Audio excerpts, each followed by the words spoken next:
Hi, I'm Mike Tenney, host of Pop Culture Catechism, and this is Awaken the Word. Do you ever wonder, how did we get this thing that we call the Bible? Well, fortunately, the Bible tells us in a few places. The most famous is the beginning of the Gospel of Luke. I'm going to read from chapter 1.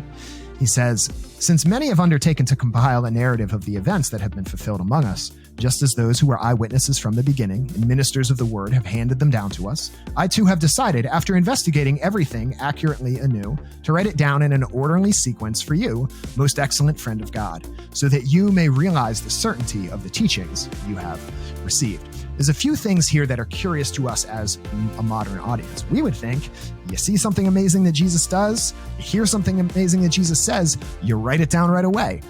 But it doesn't seem like that's what they did. It seems like there were these eyewitnesses, and then there are these who Luke calls ministers of the word, who are handing down these stories, passing down these stories. And then there's all these people, of whom Luke says he is one of but many, who's now organizing it and trying to put it together in an orderly sequence for those who are friends of God, so that they can be certain of the teachings they have received. So he's assuming that we've already heard these things by word of mouth from these eyewitnesses and these ministers of the word. Now, why would they just rely on memory? Because most people couldn't read.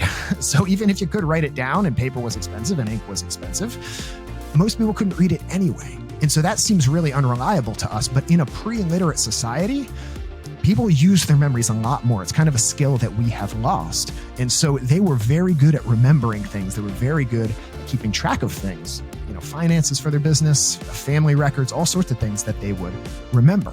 And so their word of mouth was much more reliable than our word of mouth today.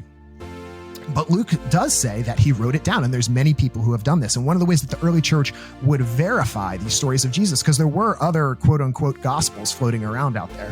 And one of the things that the early church would do is they would gather in these councils, like it describes in several places in the Acts of the Apostles, or these synods. They'd get together the different bishops and different theological experts, and they would work things out. And one of the things they were working out was what is going to be the legit canon, the legit list of the books in the Bible. And they had a few criteria. One, it had to square with Orthodox teaching. Orthodox just means right teaching, correct teaching.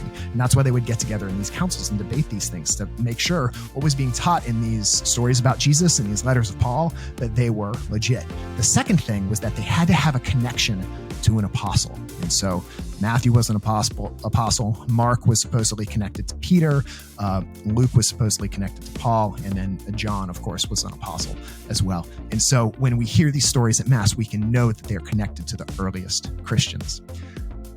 I have been Mike Tenney, and this has been Awaken the Word.